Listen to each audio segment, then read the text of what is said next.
na década de 60 do século passado, e muitos dos nossos irmãos que estão aqui nesta missa puderam acompanhar, nós tivemos um grande momento de revolução. A famosa Revolução de 68, em que os jovens começaram a se rebelar contra as instituições daquele período. Então teve muitas manifestações políticas. Foi quando apareceu o movimento hippie, quando teve a Woodstock, e começaram a colocar em questão a família tradicional, o sistema de ensino. Tudo foi colocado em discussão naquele período. E não poderia ser diferente. Também colocou-se em discussão a religião, especialmente aquela católica. E o que estava por trás dessa rebelião? Um grande grito de: quero ser livre, quero a plena liberdade. E, portanto, a liberdade eu construo sozinho. Não sou mais escravo de ninguém, de nenhuma instituição, e as nossas ideias de liberdade. E aí vai surgir uma série de grupos de rock, tipo Beatles, surge todo nesse período. E esse período, então nós vemos que não é que deu muito certo. O pessoal procurou a liberdade e depois se percebeu escravos da própria ideologia. E esta ideologia não é que foi muito longe. Hoje, por assim dizer, a evolução disso é que nós vivemos em uma sociedade que busca o conforto. A tecnologia se avançou de tal maneira que hoje, por exemplo, uma criança, se for bastante esperta, não precisa mais nem fazer lição de casa. Ele vai no chat GPT, digita o que ele quer, aparece tudo para ele e está resolvido. Ou seja, nós estamos dentro de uma sociedade que busca cada vez mais aquilo que é fácil, aquilo que é simples, aquilo que é confortável, sempre também em nome de ter tempo. Ou seja, qual que é a ideia? A ideia é de ter uma liberdade. Acontece que isto também não se verifica. Ou seja, ao pensar que os meios tecnológicos nos dariam liberdade, nós chegamos a um ponto que nos tornamos escravos das questões tecnológicas. A essa altura você deve estar se perguntando: padre, e que tudo isso tem a ver com a transfiguração? Tem muito. Veja, quando estamos diante de uma manifestação de Deus, o primeiro movimento que nós temos dentro de nós é o movimento do medo. Assim como esse grito de liberdade de 1960, esse grito de um comfort, não, uma sociedade confortável, nos trazem medo, porque diante da novidade sempre temos medo. Nós também temos medo das manifestações divinas. Se nós pararmos para falar com as pessoas em geral, quando algo, por exemplo, na nossa casa, acontece um barulho que nós pensamos ser um espírito, ficamos com medo. E esse medo é absolutamente natural. Por quê? Porque existe um abismo entre a nossa experiência concreta e aquilo que é uma manifestação divina. E não é de se assustar o fato que tenhamos medo. Por isso, pode ser que você tenha medo de Deus. E vamos ser bem sinceros. Tem situações que nós temos medo de Deus. Por exemplo, amar o nosso inimigo. Nós temos medo. Isso é uma manifestação clara de Deus para nós. Quando nós temos que executá-la, temos medo. Temos medo quando o Senhor nos pede de ajudar os pobres. Quantos de nós não temos medo de colocar a mão no nosso bolso e de ajudar quem necessita? Quantos de nós não temos medo do futuro? E tudo aquilo que é a manifestação, por assim dizer, simples de Deus, nos causa um certo medo. Imagina uma manifestação como a transfiguração. Ela também nos causaria muito medo. Muito bem. Só que existe um ponto ainda muito mais interessante nisto aqui. O Evangelho diz que os discípulos estavam com medo, mas por quê? Porque Pedro não sabia o que dizer, então ele disse assim: Senhor, façamos o seguinte, 3 cabanas, uma para ti, uma para Moisés, uma para Elias, e vamos ficar por aqui mesmo. Isto aqui revela que muitas vezes, diante da manifestação divina, o nosso desejo é um desejo confortável. Queremos estar diante de Deus quase que como um entretenimento. E isto não tem nada de cristão. Porque o Evangelho e a vida com Deus, ela nos desafia. E desafia ao quê? Ao deixar de lado o nosso homem, a nossa mulher velhas, e passar a viver segundo a medida do homem novo, que é Cristo, que é uma medida muito alta. E, portanto, o que se espera de nós também é uma transfiguração. À medida que nós correspondemos àquilo que o Senhor nos pede, tanto mais nós nos transfiguramos e alcançamos, por isso, na nossa existência, os delineamentos da pessoa de Cristo, seja na nossa carne mesmo, seja nos nossos gestos, no nosso modo de olhar, na nossa ação. Por isso, ao ver a transfiguração de Cristo, nós também somos convidados a transfigurar-se, deixando de lado os nossos pecados e passando a viver segundo aquilo que o Senhor nos propõe. Mas, esse mas é o problema. Temos um problema. Primeiro, este é o meu filho amado, escutai o que ele diz. E o que nos diz Jesus?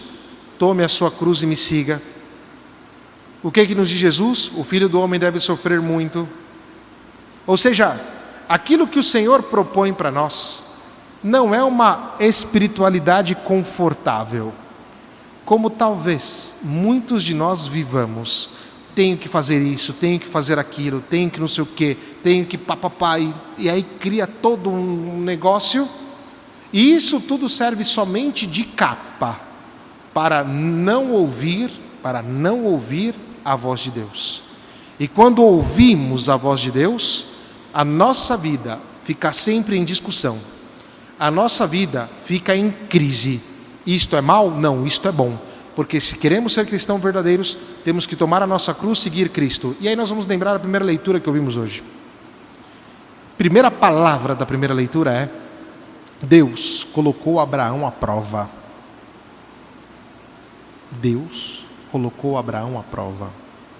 Será que estamos prontos para deixar Cristo nos colocar à prova?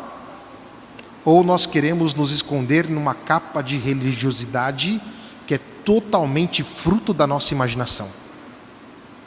E a prova que Deus coloca a Abraão é uma prova muito forte.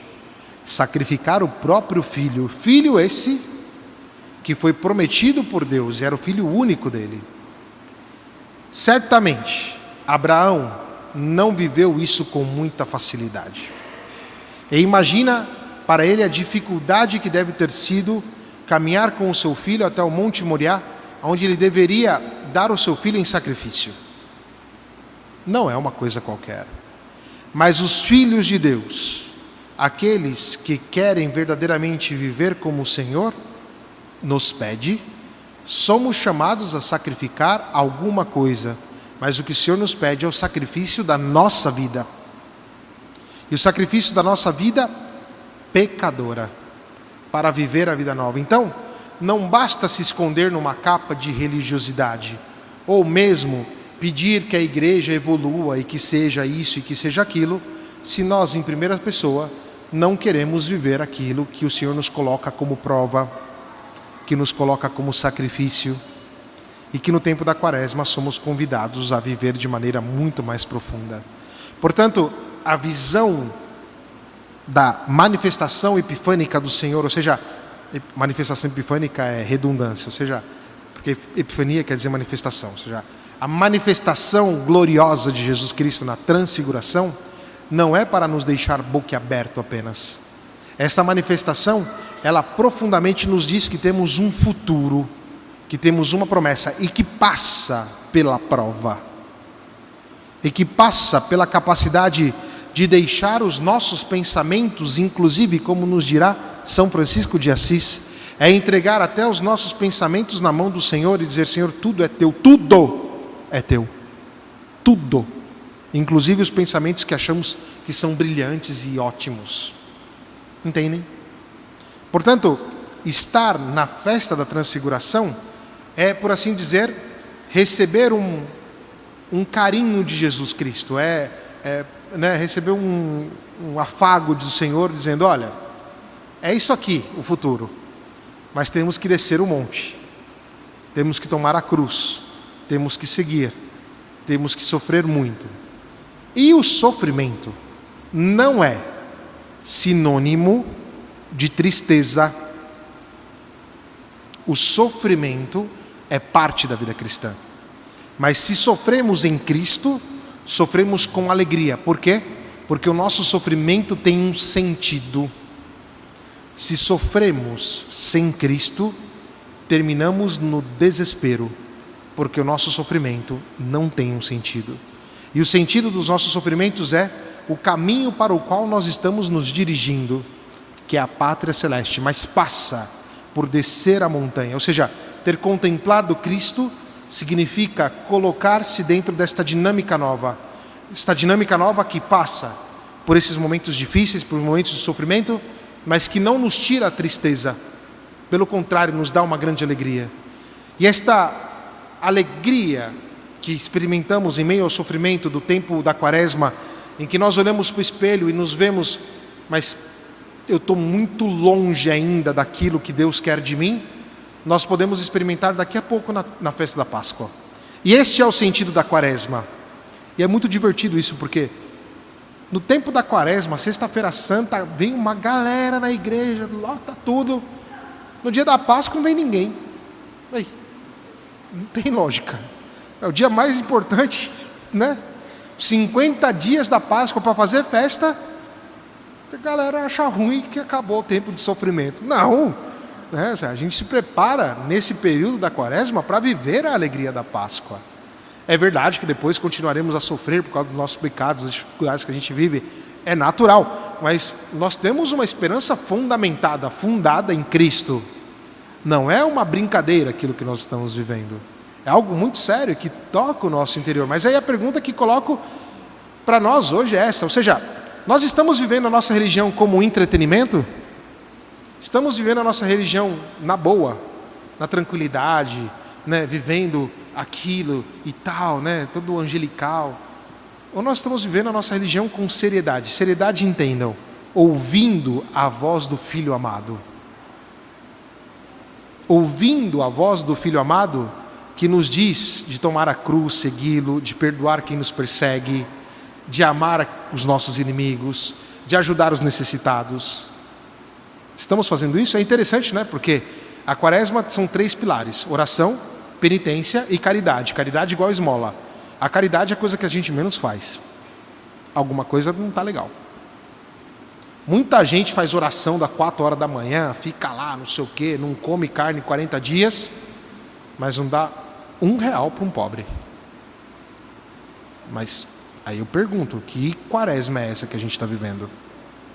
Porque a Quaresma, ela quebra o nosso coração duro, que é duro mesmo, e às vezes é uma coisa desconfortabilíssima quebrar o nosso coração, ver os nossos defeitos, dói, machuca, é duro.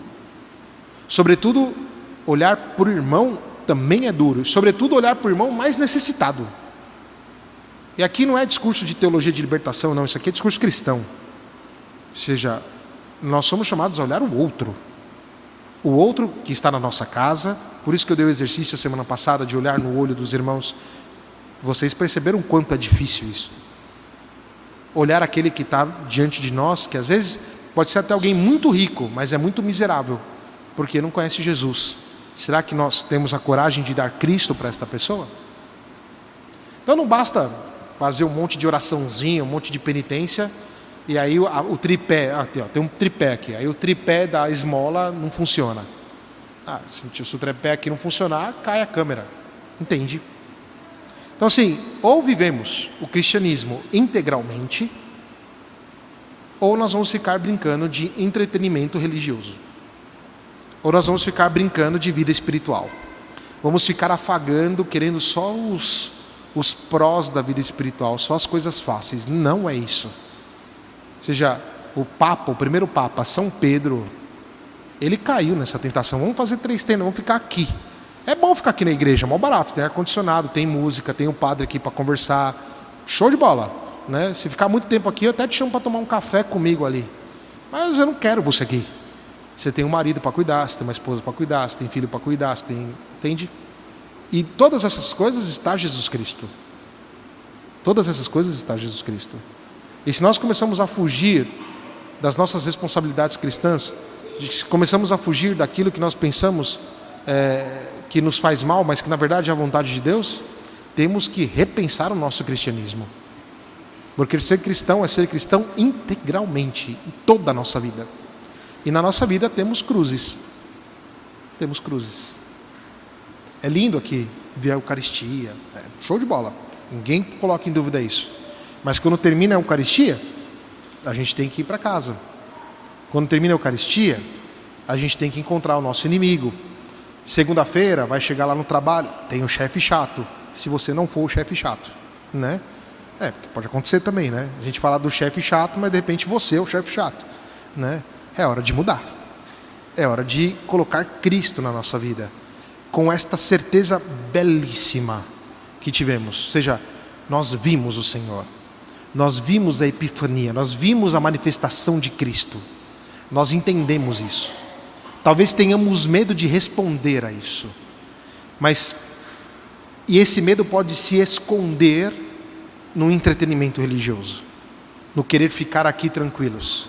Quando aquilo que o Senhor nos chama é para uma prova.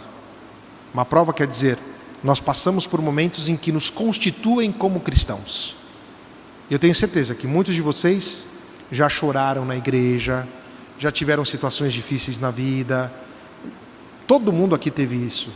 Mas é passando por esta prova que nós alcançamos a nossa estatura, a estatura de verdadeiros filhos de Deus. Um dia, eu lembrei de 2 coisas, eu vou terminar o homilia aqui. Eu tinha 3 coisas culturais, mas eu estou com dúvida em qual falar. Mas, em todo caso, eu vou dar um testemunho rápido de uma pessoa que está aqui nesta igreja. Ela está aqui, não vou dizer o nome dela. Mas um dia ele me contou a história dele. Um dia ele me contou quem ele era.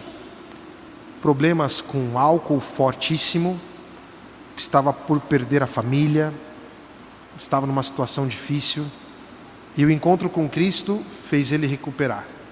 E hoje é uma pessoa que eu, Douglas, particularmente, ao olhá-lo, vejo Jesus. Vejo claramente os delineamentos da pessoa de Cristo. Ele está aqui no meio um dia vou chamar ele para dar esse testemunho. E isso aqui foi bonito porque me colega, ou seja, me liga imediatamente com o Monte Tabor, onde aconteceu este episódio. No alto do Monte Tabor tem uma casa de recuperação de drogados. E eu tive a imensa graça de ir jantar lá. E na noite que cheguei para jantar, esses meninos que estão nesse centro de recuperação, que são eles que fazem a janta, que são os garçons e tudo, antes de começar a janta, eles aparecem com um quadro imenso assim, com a foto deles, de quando eles chegaram. E aí você olha a foto, e depois você olha a pessoa, completamente transformada. É uma graça infinita o quanto a obra de Deus faz na nossa vida e o quanto Deus quer fazer na tua vida. Jesus quer se transfigurar em você. Ou seja, se nós deixamos isto acontecer, a nossa vida muda completamente. Mas será que temos medo? Será que queremos viver só um entretenimento religioso? Ou será que nós queremos nos colocar à prova e deixar que a palavra de Deus inunda o nosso coração e nos transforme? Aí é com você. Mas o desafio está lançado. O Senhor que aqui nos fala aqui, vamos descer. Vamos descer porque o filho tem que sofrer muito, tem que ser julgado, tem que carregar a cruz. Esse também é um chamado para nós. Que Maria Santíssima nos ajude, que assim seja. Amém.